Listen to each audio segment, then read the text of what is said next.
and welcome to the World Racing TV's live coverage of the World GT Championship here from Mount Panorama Raceway here in Bathurst for a 2-hour endurance race featuring the best of the World GT Championship.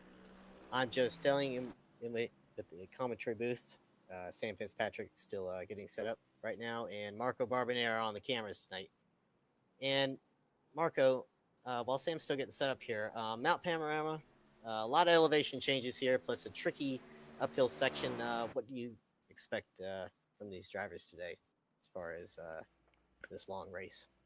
Man, this is a fantastic track. The GT cars have a beautiful 12-hour race here in real life, and I think it's really a track that doesn't give you much room for errors. You hit the wall, you're out of the race. You have to be very careful, and sometimes it's not all your fault. I mean, it's just a driver makes a mistake in front of you, for example, at the top of the mountain, and everybody piles into him. There's no time to react. It's going to be extremely tough today.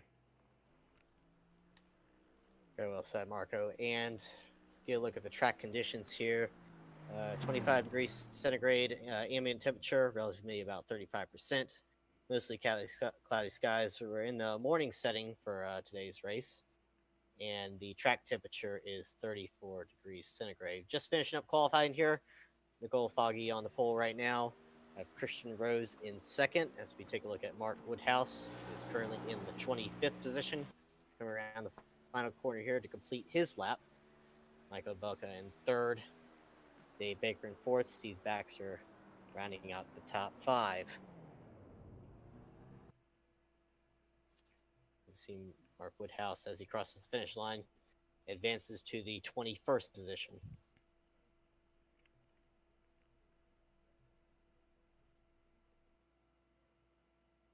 Just waiting for the session to switch over so we can give you the starting grid for today. Remember, 2-hour enduro, so it's going to be extremely important to keep your car clean, especially in the beginning.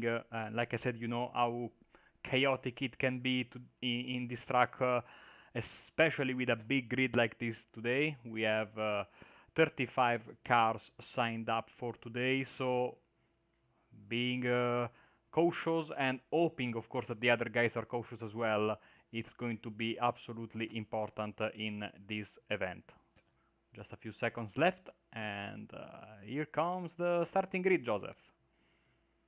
All right, thank you, Marco. So as take a look at the starting grid, we see Nicole Foggy qualifying at a time of 2 minutes 1.530. Behind him is Christian Rose on the front row. Second row is Michael Dvoka and Dave Baker. Third row is Steve Baxter and Johnny Brandon. Fourth row, Chris Wood, Dion Phillips. Fifth row is Richard Warmingham and Simon Field. Sixth row features Miguel Freitas and Steve Levely. As we come down the rest of the order here, the seventh row featuring Mattia Fugolini in 13th, Pete Herod in 14th, Mike Gray in 15th, Ben Gregory in 16th. Simon Underhill takes the 17th position, Adam Hedgecock in 18th, Paul Smith in 19th, and Lane O'Connor rounds out the top 20. In 21st position, we see Mark Woodhouse. 22nd is John Roberts. Steve Burke in 23rd position. Michael Burke in 24th. Nate Simpson running up the top 25. 26th is Ronald Moons. Jerron Kaiser rounds out the 27th position. Luke Clark is in 28th. Stuart Atkinson in 29th. Josh Rayfield in 30th. Robert Lundgren in 31st. Jason Rowe in 32nd. Paul Gosling, Nicola Kuma, and Scott Malcolm rounds out the 35 position starting field.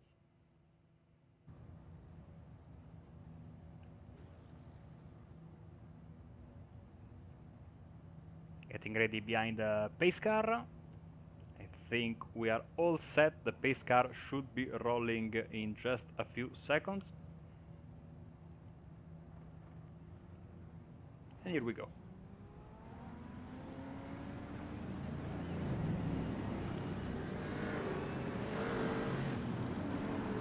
Short stint here to the start here is, so as we talked about earlier how hectic it's going to be on track, it's also going to be really hectic on pit road, Marco. So coming into the pits, make sure these guys don't speed and lose precious time while serving a penalty. Absolutely. Pace car taking the hard left. And I think, Joseph, is time to start this 2-hour special endurance event. It's going to be a long one, Marco, as the pace car comes to the pits here. Field rounding the last corner here at Mount Panorama. Leaker's Michael Foggy stomps on the gas, and the green flag is out, and we are underway here at Bathurst. Round turn one we go. Nicole Foggy in the lead. Here's Christian Rose, Michael Vulcan third. Still Dave Baker and Steve Baxter in fourth. We see a couple of cars off back in the distance on the grass. One of them having to take a tow. Can identify who that was from back here. At the conclusion of the long front straightaway here. Coming up into the tricky uphill section, Nicole Foggy still leads. And Christian Rose in hot pursuit. I think it was Mattia Foligni, the Italian, out of the race. He had to tow back to the pits. As you see on the bottom of your screen right now, he is in the pits. So bad start of this race for him. See them coming up into the middle of the uphill section here. Now coming back down hills, we see Nicole Foggy. Hear a couple of crunching sounds back there. I don't know who that was, but we'll find out here soon enough.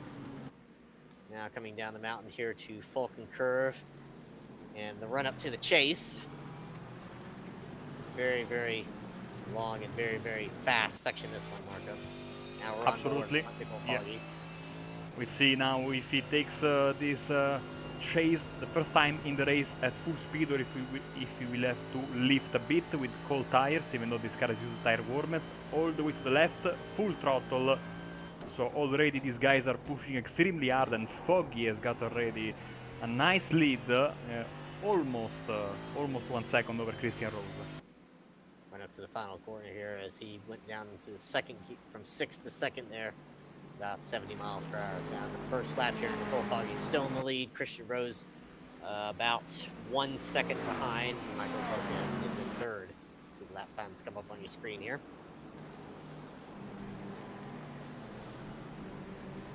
Just taking it easy at this point, Marco, or trying to gain positions as fast as you can? You know, I would take it easy. I mean, if you know you have a good car, for example, here we know Michael Evdoka is an extremely fast driver, even though he's very, very close to Christian Rose. I think it would be better to wait a bit. You know, you have 2 hours to make your moves. But if you are back, like in the mid-pack, or you know you have a faster car than a lot of the guys in front of you. At that moment, you really need to think hard about, do I make all these passes now, where I know we are extremely close to each other, or I wait until later in the race where the gaps are going to be bigger. And we also have to consider, Joseph, on this track, it's not very easy to pass. You don't have many opportunities per lap to make your move. Exactly right, Marco. Especially in this uphill section here, where most of these drivers are electing to stay single-filed wisely. Very hard to make a pass here. As you would, if you do go too wide here, you run the risk of both ending up in the walls. You see Dave Baker rounding Falcon Curve now on the straightaway. Run up to the chase. Live timing here, Marco. Now we see a shot out the back of Dave Baker as we look at Simon Field coming up right close to him. Likely not to make a move here as we come up to the curve to the chase now. Hard on the brakes. Now ran in the chicane here, run up to the final corner. Now we're looking at Christian Rose, currently in the second spot, being trailed closely right by Michael Voka. Nicole Foggy setting the pace real early here. This is getting down almost into the 2-minute ones. A couple cars electing to make pit stops here, including the person that was in the 4th position, Dave Baker.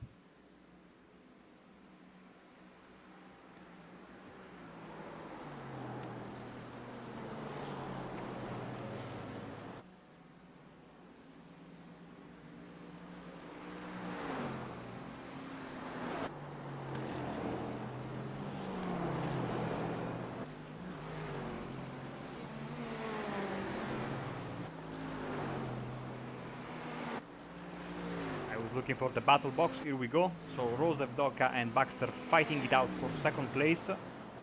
Nicole Foggy a little bit, you know, he must have made a mistake in the previous lap because Rose was extremely close to him come the end of the previous lap, but now he is 2 seconds ahead as these three guys, Rose, Evdoka and Baxter, are getting really feisty with each other, and I don't know, because I said that Evdoka could have taken it easier, as Rose was extremely close to the wall there.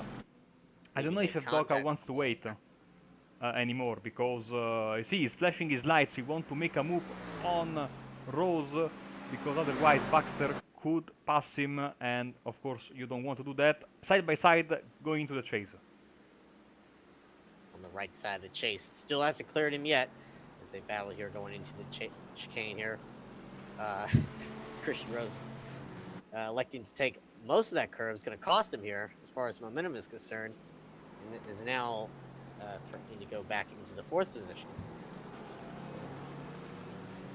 See Baxter still on the right side here as we complete lap number 4. Still a long way to go side by side here coming into turn number 1. Christian Rose still able to keep that 3rd spot, but it's not over yet as Steve Baxter is electing to go back on the left side here. Christian Rose defending very heavily at this point. Now he clears him as we come into turn number 2. Christian Rose having his fair share of problems after he scuffed the wall back there at Falcon Curve on the previous lap. I don't know if it's done something to the aerodynamics here, but we will soon see. As we're now looking at Steve Levely in 10th. The Congo line of cars up through the uphill section.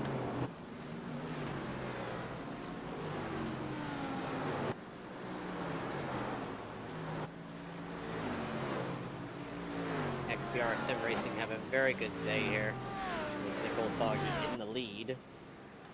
Johnny Brandon in 5th. And Steve Levely in 10th.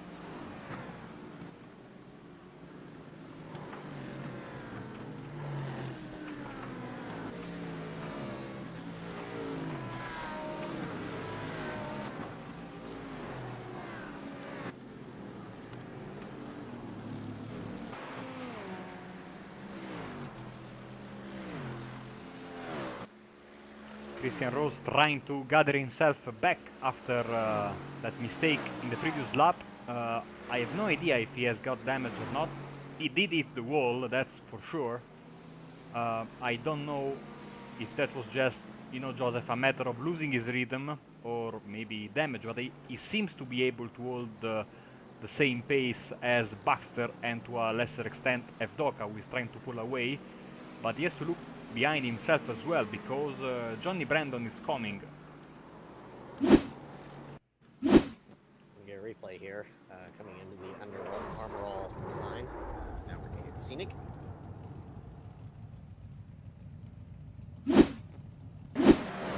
That was Luke Clark crashing, and he has to tow back to the pits.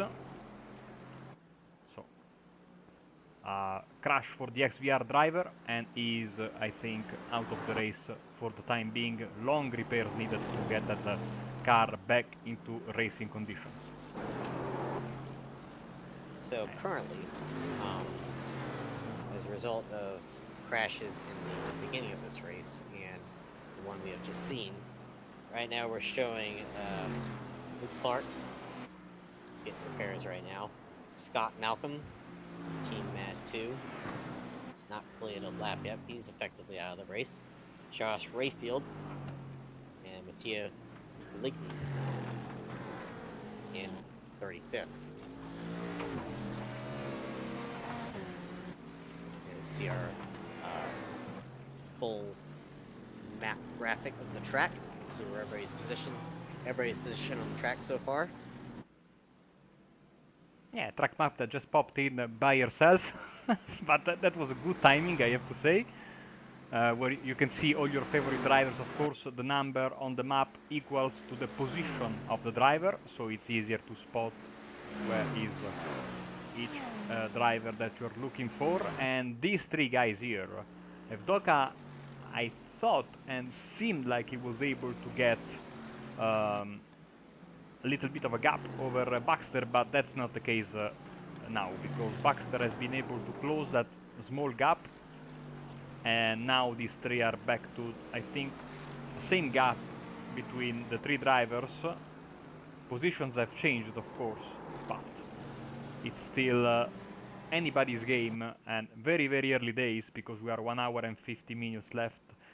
We got 1 hour and 50 minutes on the clock, but still these three guys are looking very, very good shots for the podium, even though I think they have to do something extra if they want to go and catch Foggy in that first position. So speaking of airfoils, Marco, Nicole Foggy's built himself about a 3.5 second lead over Michael Boca. And then there is about a 1 second lead from Baxter back to Christian Rose. And then there's about a 2 second gap from him from Christian Rose, to Johnny Brandon. So drivers are gapping themselves on the racetrack pretty nicely so far. Pretty early, we're seeing who's strongest and who's not. As we're taking a look at Richard Warmingham, currently in the 8th position now, followed close behind by Simon Field, coming downhill. Curve down. Now we're looking at Simon Field on board. Let's see as he gets down to about 85 kilometers per hour in second gear. Now we run up to the gears. Now in third gear, come up to about 200 kilometers an hour. Now in fourth, in fifth, 220 kilometers an hour now. In sixth, very fast speeds up here, up to the run up to the chase now, up to about 265 kilometers an hour. You punch up to about 270s, drafting off of Richard Warmingham now down to third, maybe second. Nope, he likes to stay in third, 120 kilometers per hour. Now run up through the gears again as we go into the Armall sign. Up through the run up to the last corner. Fifth gear, 219 kilometers per hour. Now down to second, 100 kilometers per hour, down to the last corner. Run up to the gears once more as he crosses the start-finish line. Complete lap number 6, excuse me. Exactly, starting lap number 7 for these two guys here, as Field is trying to get around Warmingham, but like I said in the beginning, there are not a lot of passing opportunities around here. One of the biggest is here, after Mountain Straight, but you have to be very, very brave, and especially with these GT3 cars with the ABS system installed on these cars, braking distances are not that big, even though the ABS tends to get you a little bit longer in your brake time, but with this electronic help to the braking, it's a little bit difficult to get a good running on the inside and outbrake your opponent. Still possible, of course, but yeah, I think the passing opportunity is there, and of course, oh, Simon Field in defense. On the mountain claims another victim. Oh, he's crabbing wildly. He's going to hold up that line behind him. Let's go on board. Look at that. Completely bent the steering. That is some race-ending damage there, Marco. Suspension's definitely gone. I'm afraid that'll be the end of Simon Field. He's putting up a good battle with Richard Warmingham in 8th position, but just pushing it just a little bit too hard. Caught that outside edge there and drifted off into the grass, and that's how he lost it there, Marco.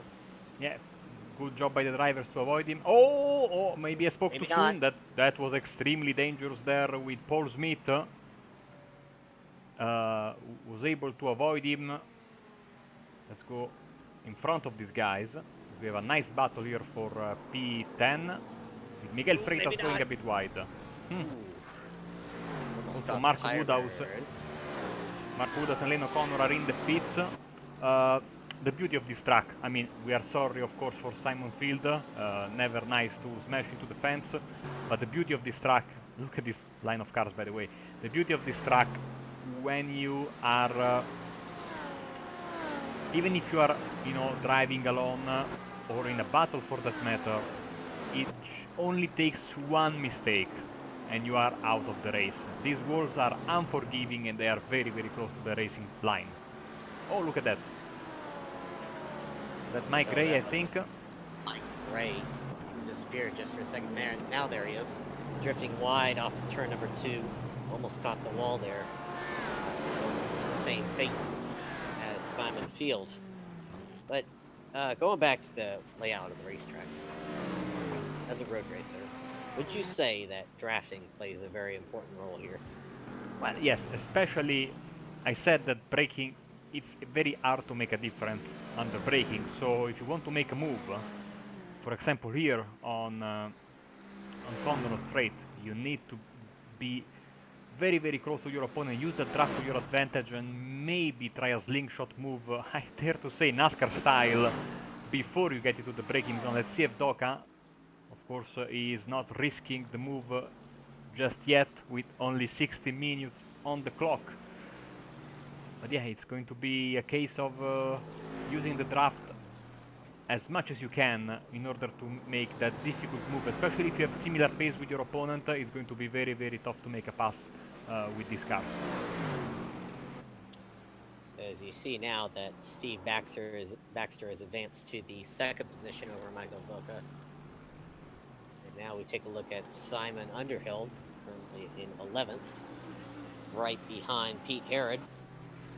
It's the complete lap number 8. Very long way to go, Marco, but already we've seen mistakes. First lap crashes. We see a car coming out of the pits there. We see Ben Gregory. He's got quite a bit of damage there on the left side. He's following Stuart Atkinson very closely in the 22nd position.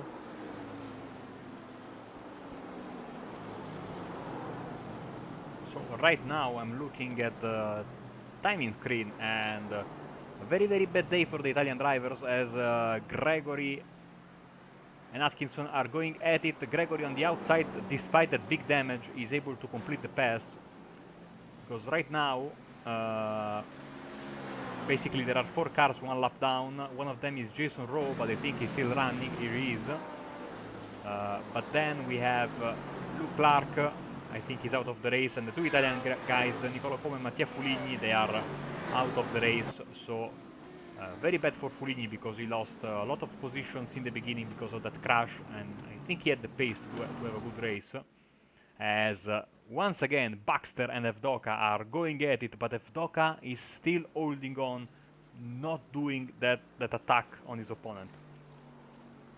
Just can't get too close enough to him, Marco, as they come out of Falcon Curve and into the run-up to the chase. Very hard to do, especially if your opponent has a decent bit of pace here, as you see these 2 drivers complete lap number 9. Cole Foggy well out in front, 5.6 seconds ahead now, the gap. His lap time is just in a whole nother league at this point, 2:02.4 to a 2:03.2. So you see him way off in distance over there.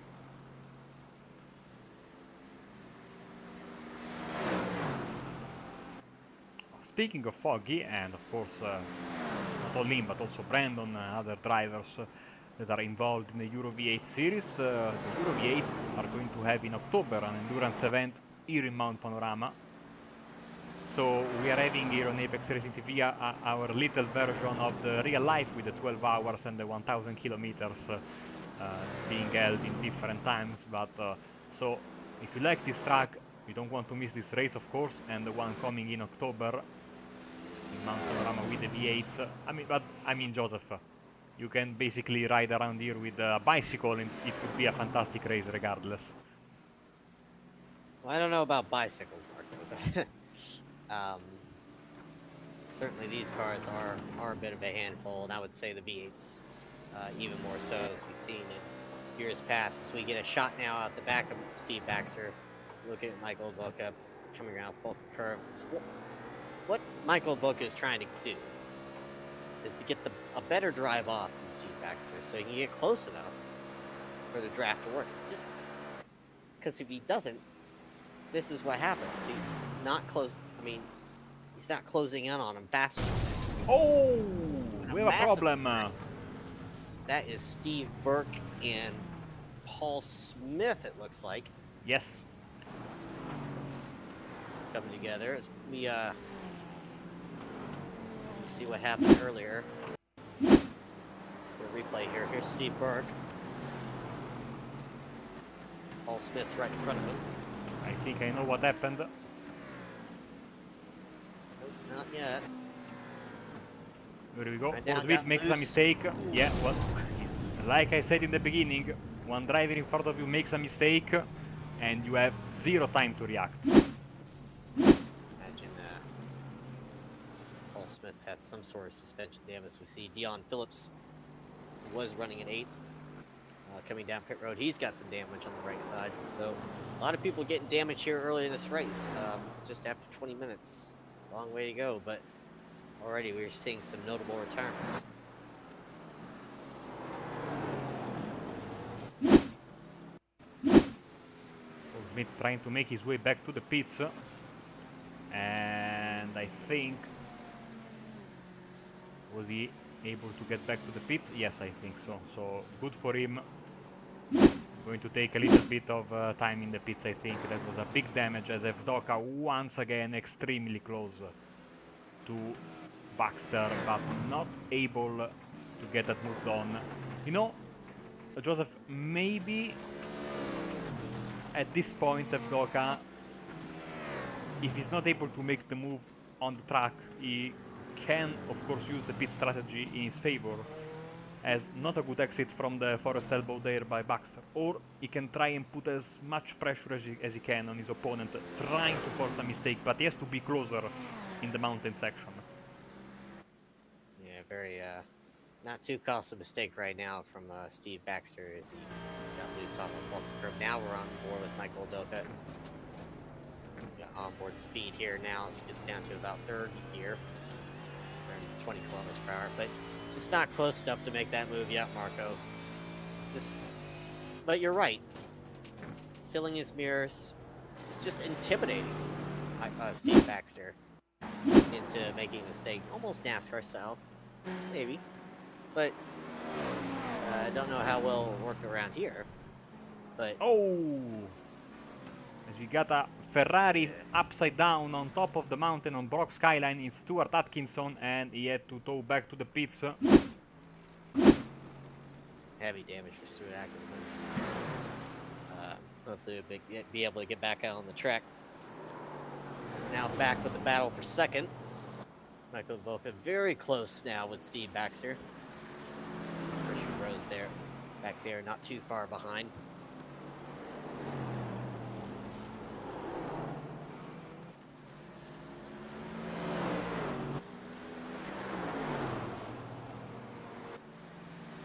Almost coming into contact with that sidewall there, up to the uphill section.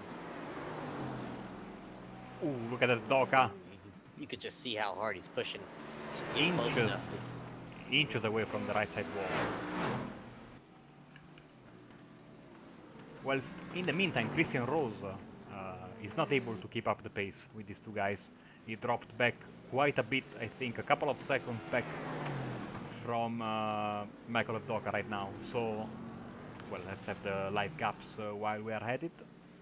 Yes, 2 seconds back from Michael Evdoka, so I don't know if it's damage from that contact. He was able to keep the gap steady with his 2 rivals after he lost the positions, but now he is lagging behind quite a bit, as Evdoka is extremely close right now. Look at that, Joseph, but he's... Oh, they touch! Ooh, he gives him a tap. Contact. Oh, he gives him a tap. And Steve Baxter's around on the left side. Oh yeah, in the grass. He will not be happy about that, trying to get back onto the racing surface. So Evdoka forces his way through. Baxter elects not to pit.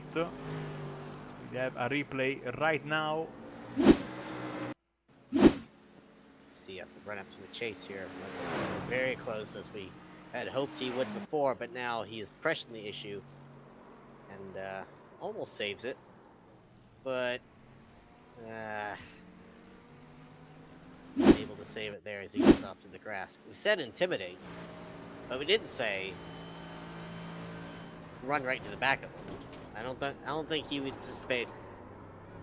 I don't think, to be fair, Michael Voca anticipated him to break that soon, if that is his normal breaking point. But again, go back to the old adage, roping is racing, but Oh, Evdoka! I think it was Christian Rose there that hit the inside wall. I think, I mean, Evdoka was extremely close. Going back to the crash 1 second, it looked from Evdoka's onboard, it looked like he wasn't expecting, like you said, Baxter breaking this early. I honestly don't know if that's Baxter's regular braking point or if he was a little bit early on the brakes.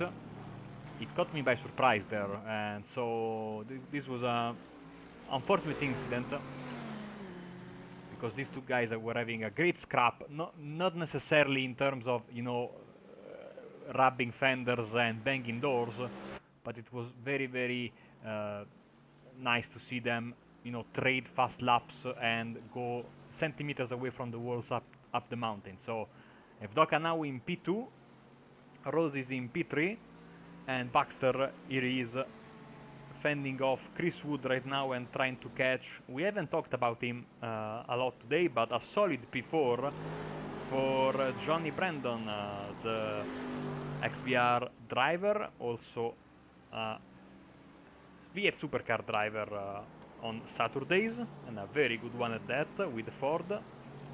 Championship contender there. He knows this track really, really well.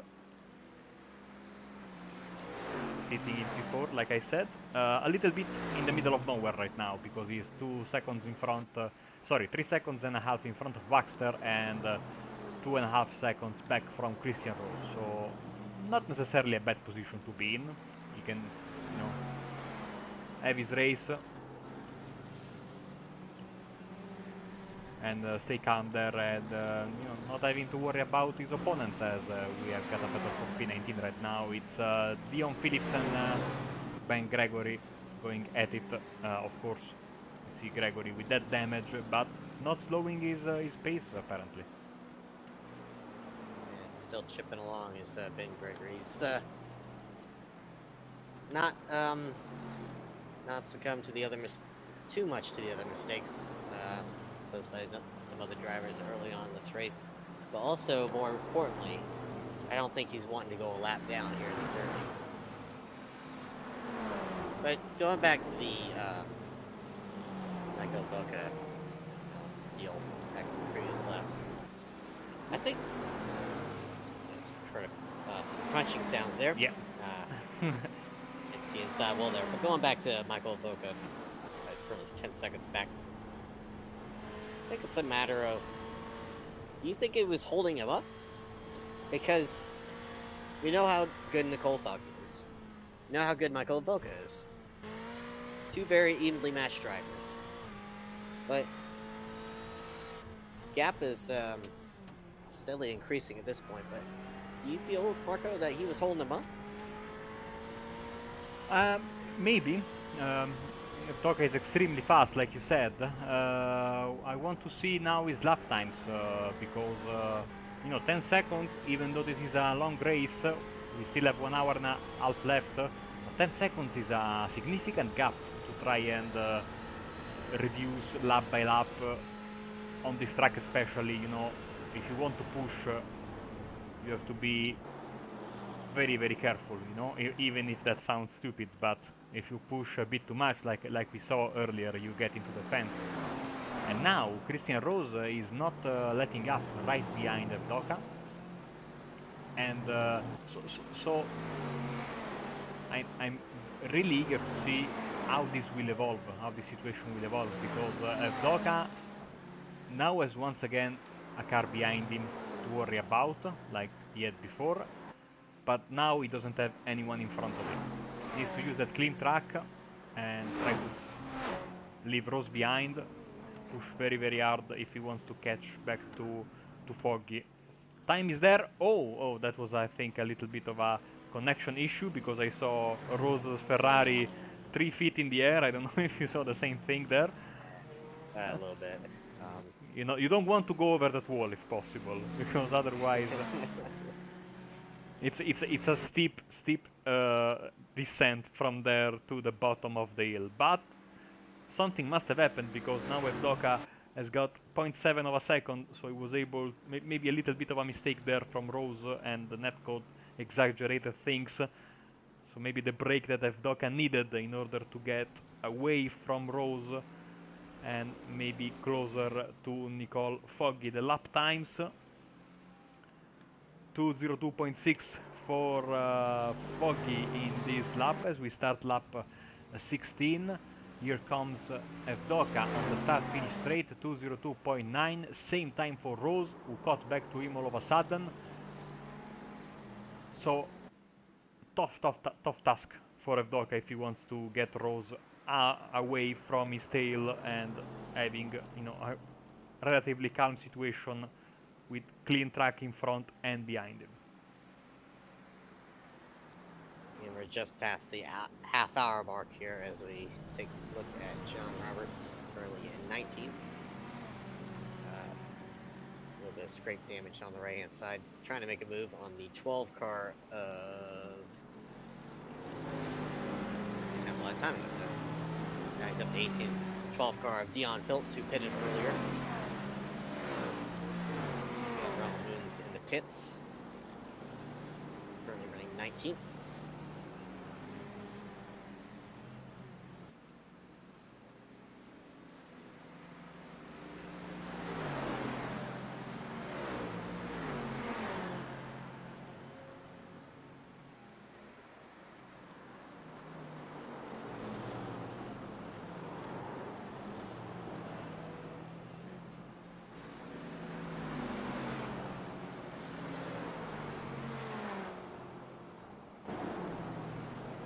Just ahead in the 30th position is Mark Woodhouse, giving way to Dion Phillips and John Roberts.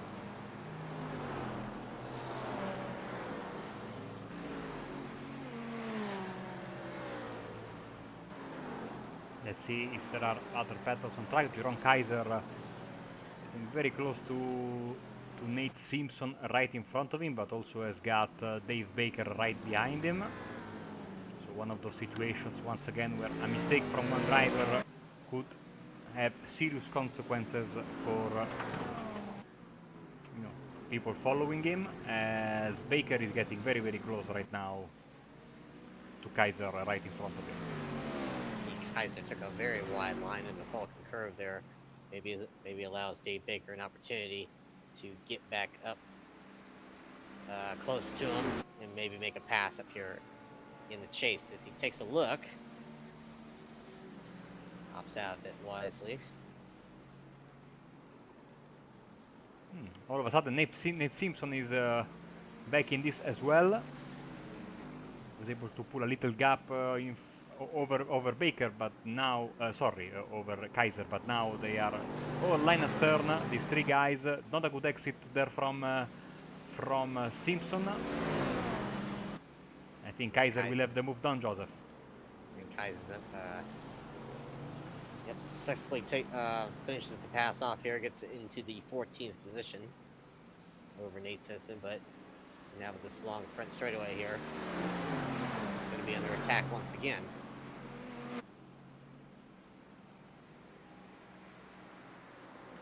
Four months gone. Still some great mid-pack battles here, Marco. Drivers that have not made a mistake or have made a mistake fell back a little bit. So we took note of Dave Baker, who was running up in the top 5 at the beginning of this race, falling back to the 16th spot. Had some damage, or maybe a meatball flag came up or something. But he's fallen from grace here, has to work his way back up the hard way. Yeah, 12 spots lost for Baker, as you can see on the left side of your screen. 9 spots lost for Phillips, who is, as you can see right behind him in his white and blue Mercedes. 10 spots lost for Simon Field.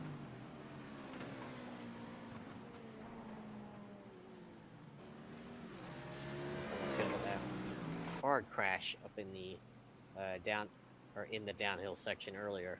See if we get that damage repaired. It's currently in the 20th position.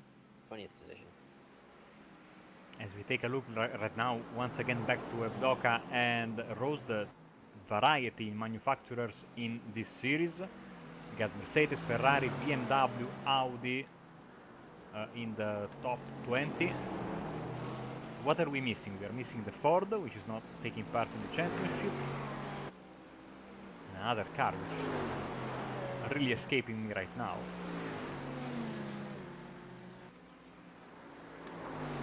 Oh well, it will come to us later, I think. I think so.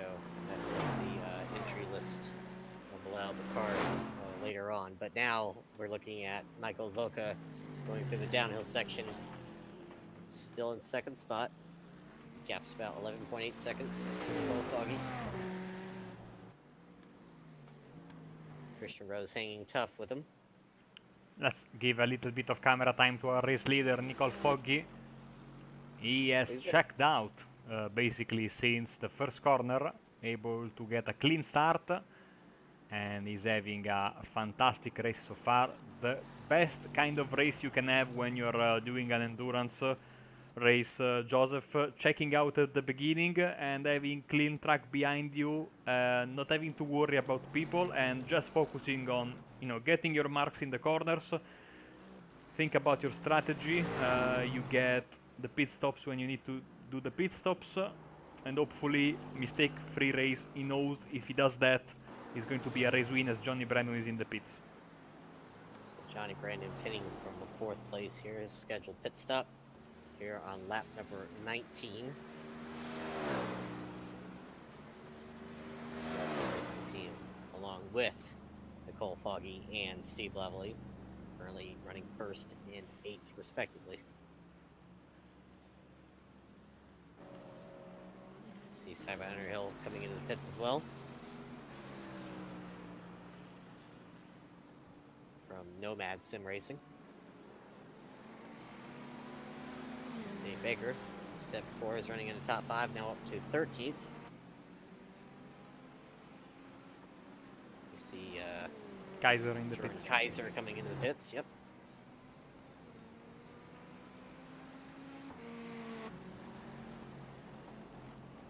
Johnny Brandon is out, P12, yep, and second pit stop. Yeah, I think he has a clean track in front of him. Maybe we can get a better shot. Yes, relatively no one in front of him, and he's able. I think he will be able to get the tires back into temperature. Even though, once again, tire blankets are used in this series with these cars. Take a look at Adam Hedgecock as he tries to take a look over there at Miguel Freitas in the 9th position. Orange car ahead of him. Nope. Sorry. Oh, there it he was, is. It's Michael Blake trying to get around Hedgecock. Let's get the battle box on screen, shall we? Here we go. That would help.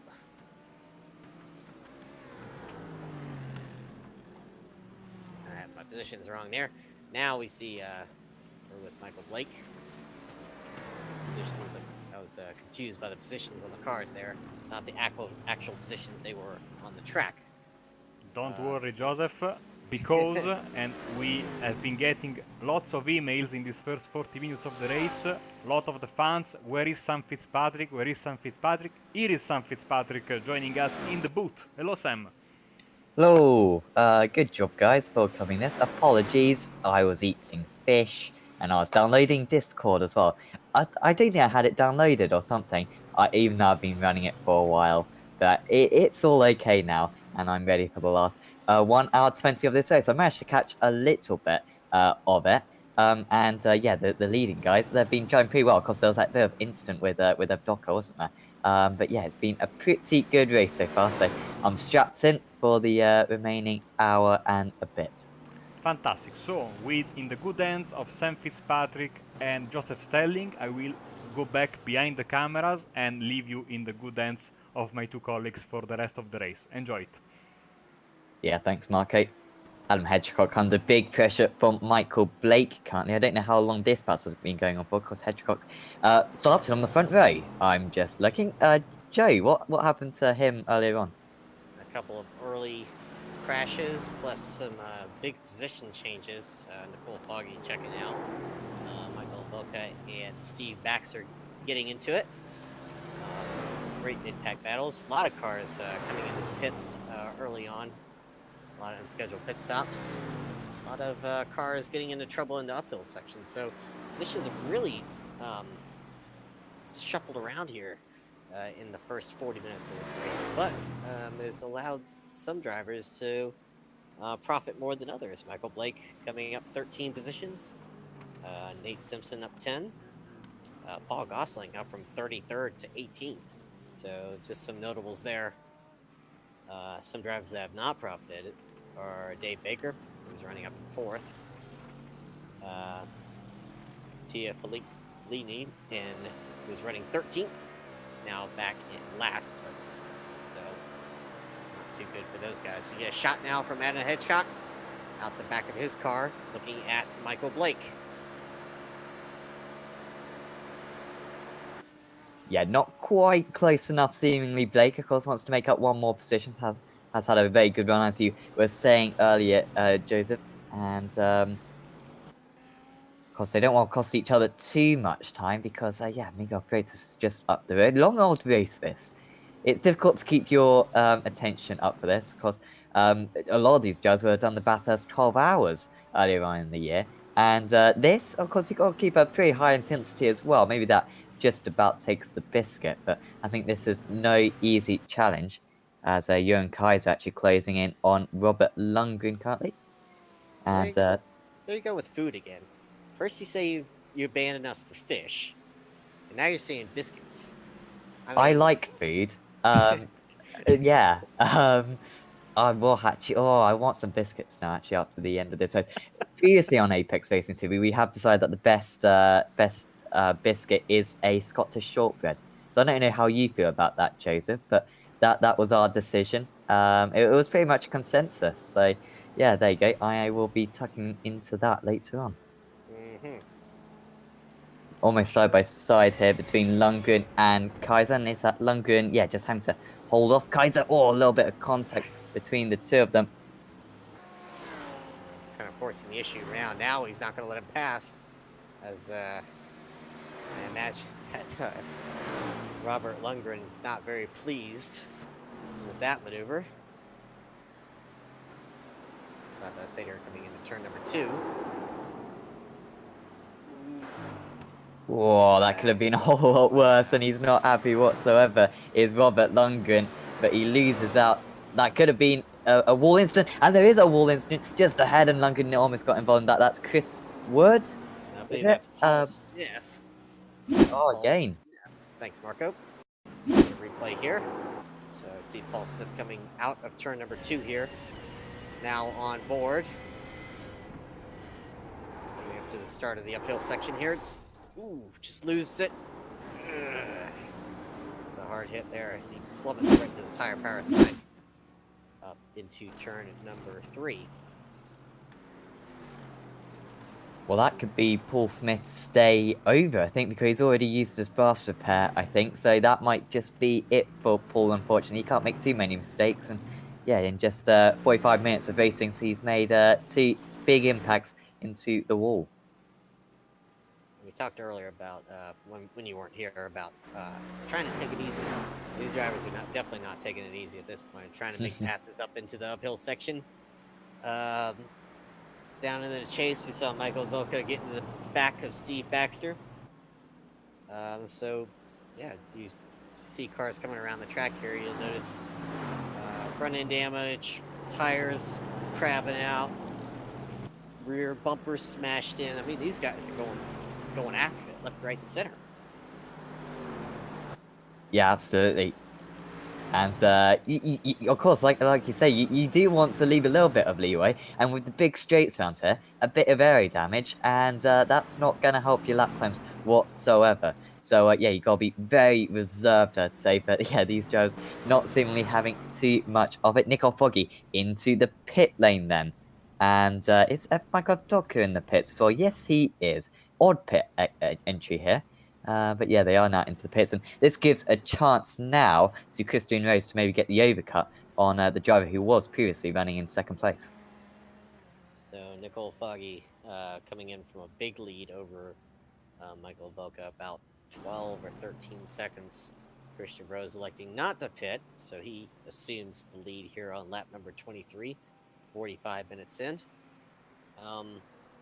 Just a matter of staying in sequence here, Sam, as these drivers pit. Yeah, it will be interesting to see the stints from these drivers. And Johnny Brandon trying to make his way back up to the field. And yeah, he has just made an overtake, I think. And I think you're just watching it on your screen. He has also got ahead of Steve Labelli because quite a few drivers pitting in and Brandon staying out that time round. So moving up into the top 5 then. Just note, Johnny Brandon did already pit earlier, so out of sequence. So I will not see him pit in this round of pit stops. We see Michael Volka coming out in the 4th position. Now coming up to the uphill section, Dave Baker, who had pitted earlier for damage. He's up to 7th.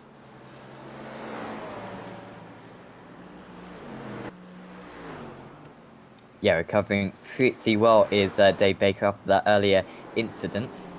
And of course, these drivers limited to 70% fuel, I have just looked. And so they should be able to go about 40 minutes on fuel. So it is pretty basic maths. From here, you will need to do 2 more stops. So Johnny Brandon, when did Brandon pit earlier on, Joseph? It was about, let's take a look at our monitors here. So Johnny Brandon pitted around lap number 18, so just a little bit before the leaders. So about 8 or 9 minutes before. So out of sequence right now. We see Christian Rose in the pit lane from the lead. Yeah, so they were clearly stretching the fuel, weren't they? Trying to get absolutely as far as possible. And yeah, Rose managing to get 1 extra lap out. I guess that was probably just a slipstream behind Abdoka, wasn't it? But of course, that could be beneficial for him in such a tight battle. Maybe a 1 second short pit stop. That could be all the difference come the end of this race. All right, you are, Sam. Whether it's 1 second, 10 seconds, or a minute, any gap gained in the pits is crucial around this track, given the long straightaways. Just getting out of the range of someone's draft is important, as most of this track is straightaways. You get the uphill section, have to stay in line for the most part. Yeah, but as you get on these back straightaways and these front straightaways, pretty clear cut straight forward. Yeah, it is a fantastic race circuit. It's not just a driver circuit, but yeah, a race circuit. It is so unique. And Simon Underhill trying to get the move on John Roberts. This is for 17th position. And this might be quite simple. Going to the inside, of course, arguably you want the outside for the kink, but Underhill has got that one done in his Audi. According to my screen, hasn't pitted yet, but I feel like he probably has, unless he dives into the pits right now. And yeah, I guess he has already pitted then, and John Roberts has as well. Interesting from that pit stop then. So, just looking, Michael Docker did was 21.6 seconds stationary. Compare that to Christian Rose, 30.6 seconds stationary. So that's a bit of an indication to me, at least, Joseph, that maybe Rose is going to go a little bit longer in this stint, but then we'll have a shorter final stint. Maybe not out of the realm of possibility of having some damage here, as we've seen so many have damage. Maybe take a little bit of optionals to kind of curb the aerodynamics a little bit. Maybe get a little more speed on the straightaways. Now we're looking at Miguel Freitas as he goes very wide. currently at the uphill section, almost clipping the wall. Now we have a shot out the back here, looking at Steve Baxter, who was in second earlier, now in 12th. See how just close they get here. Here's Sam right up to the back bumper.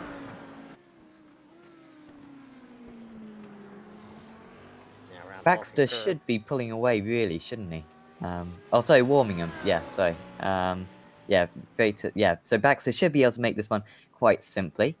And yeah, he'll go to the inside. Should get this one done. Let's see, they have had some difficulty here, but Steve Baxter making it look very easy even before he gets to the chase and down into the chicane.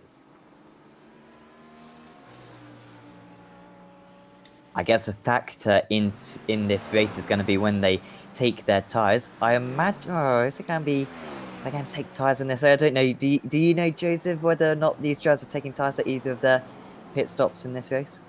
You'd probably know more than me, but definitely an oval racer, not a road racer. But I would imagine that GT3s, given and now here's the question here. In chat, we could probably give some input on this question too. Is that do tires and fuel go concurrent? That's the big question, because if they were, then you would take tires. If you weren't, then you would probably take tires maybe every other stop. Given, Yeah, I'm not too sure about that. Yeah, that's what I was thinking. I know that it's 26 seconds added to your pit lane time. Ish, 26, 27 seconds. So I'm not sure if it's worth it. And of course, overtaking, well, it can be difficult around here. It can be quite easy, I guess. But yeah, I'm not quite sure what these drivers' tactics will be. 2 hours isn't too long in these cars, so they should be able to get to the end without a pit stop. But yeah, if we see any long pit stops, then maybe that is a sign that drivers are taking tyres as well. Run up to the chase here as we see the battle for 8th here. Simon Field tries to clear the lap car of Ben Gregory, currently in 26th. Simon Field involved in an earlier incident. Brushed the inside wall of the uphill section of the circuit. Caused some crabbing issues. Had to come in the pits to get that fixed. But it's recovered well. Now in 8th. Yeah, Baker just falling down the order as he makes his pit stop. So yeah, Baker was pretty late in, wasn't he? And yeah, so that's his pit stop done, I think, although yeah, he's still just in the pit lane, actually currently stationary is Dave Baker, so dropping quite far down the order. So Dave Baker was another one of those drivers that had pitted early for some damage type issues. Still in the pits here.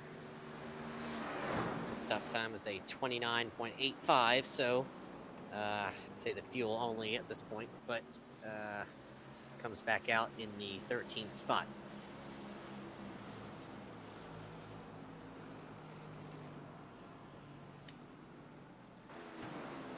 Yeah, hopefully he'll be able to build on that as this race goes on. Yeah, started a little bit higher than that, I think, on the grid. So yeah, hopefully Baker can come back later on and yeah, challenge the drivers ahead. Certainly should be able to gain a couple of positions. 2.5 seconds behind Steve Lavelli. And then there's another 12 seconds up to Miguel Fraser. So probably a top 10 still possible for Dave Baker if he really gets a move on. Just over an hour of this race to go. And of course, we do have Nicole Foggy leading the way currently, with Michael Avdoka currently running in second place. 11 seconds between the two of them. Christian Rose is trying to put some pressure on Avdoka, but just falling back since the pit stops. And there's about 16 seconds between the pair of them currently, so quite a hefty gap between second and third. And then behind that is Johnny Brandon, but well, shouldn't have to make an extra pit stop. Johnny Brandon, he should be on a similar strategy. So yeah, this is teeing up nicely, I think, with the different strategies, different fuel strategies, Joseph. And yeah, hopefully we will have a close finish, maybe not for the lead, but for the podium positions. Well, as you said before, I mean, Cole Foggy just taking commanding lead of this race with about a 12-second lead. It's just checked out the moment the green flag had dropped. Besides the lap cars he's had to deal with, he's not really had too much trouble.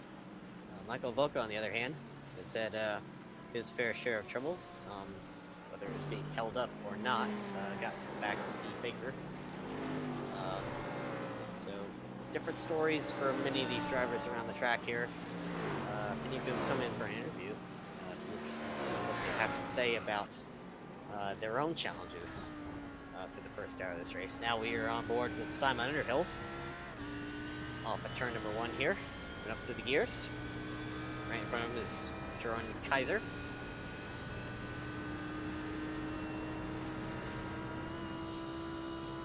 Not really closing down the straight, is he? Which is a little bit opposite of what you'd expect. BMW versus Audi. And the Audi, from what I saw at least, is not really making an impact down that straight, and it's not helping Simon Underhill if he wants to make this move. Not really, but I don't think that straightaway in particular, and the speeds that they are going, particularly fast enough to be worth anything as far as the draft is concerned. As you see them coming up to the uphill section here, getting very close to that wall. You see them time and time again do.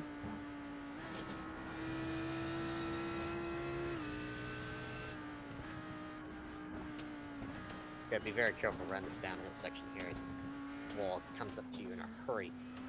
And you can see on the outboard how very close those walls can get.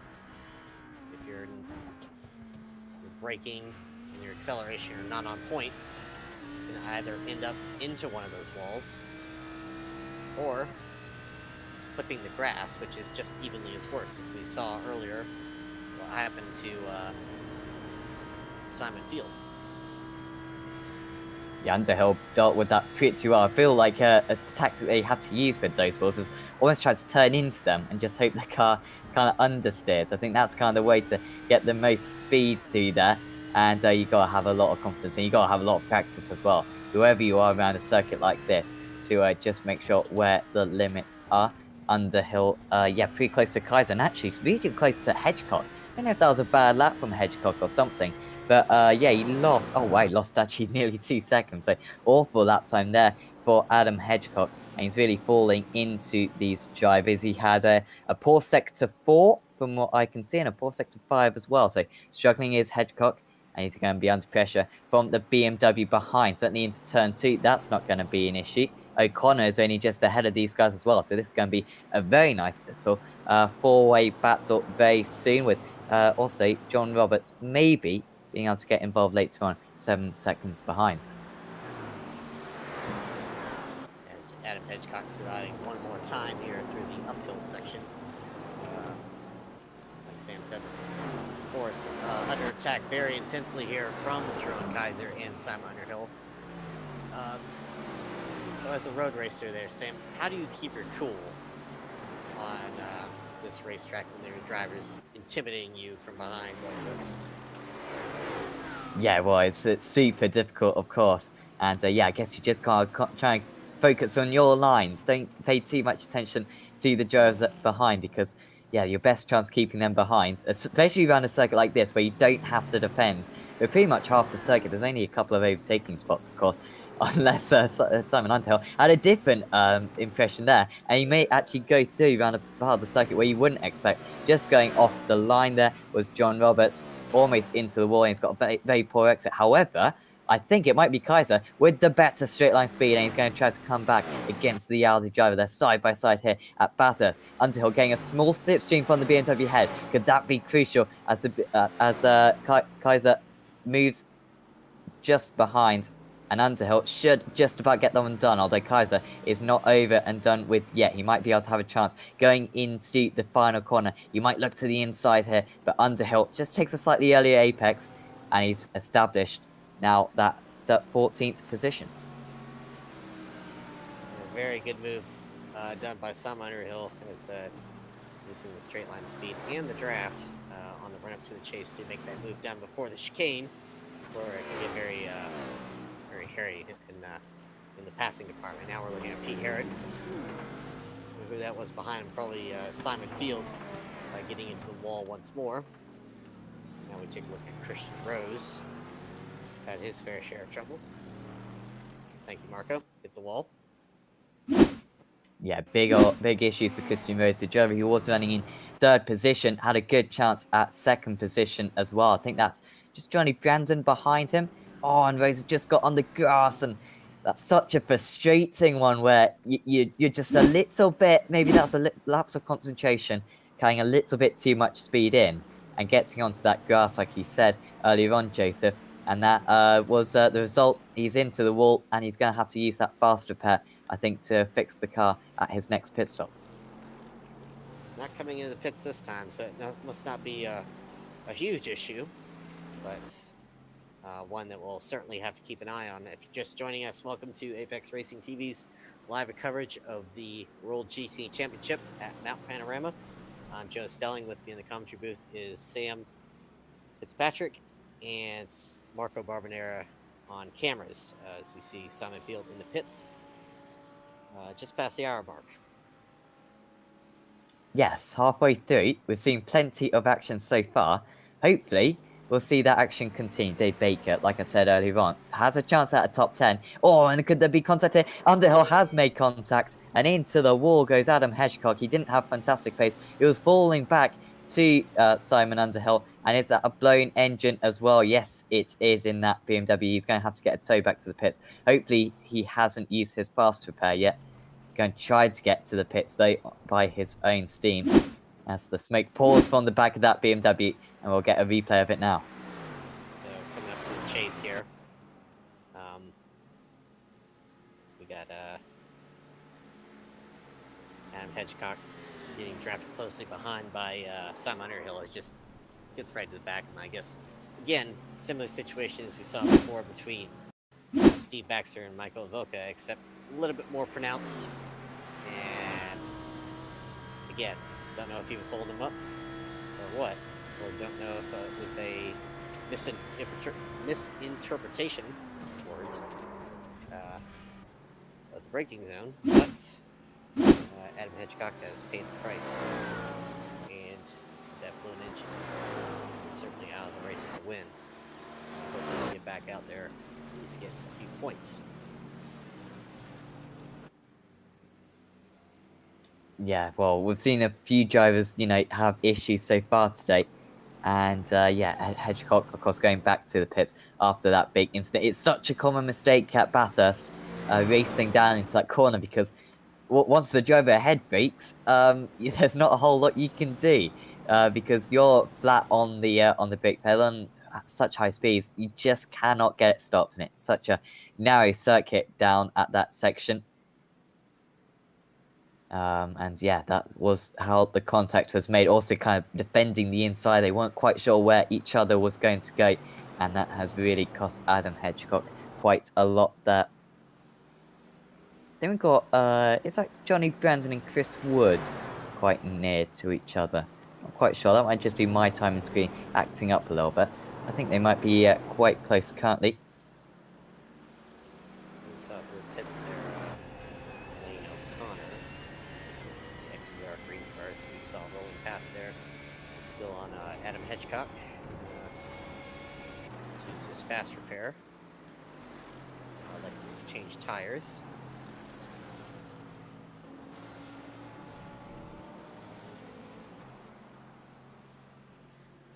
Correct me if I'm wrong, Sam. Drivers in this series get one fast repair. Yes, yes they do. Okay. That's the 6th place car of Herod. I believe that was Pete Herod. Couldn't see the car number there. Those were still on replay.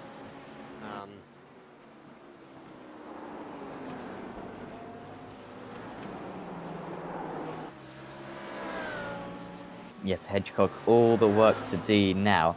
Yeah, down in 20th position behind O'Connor.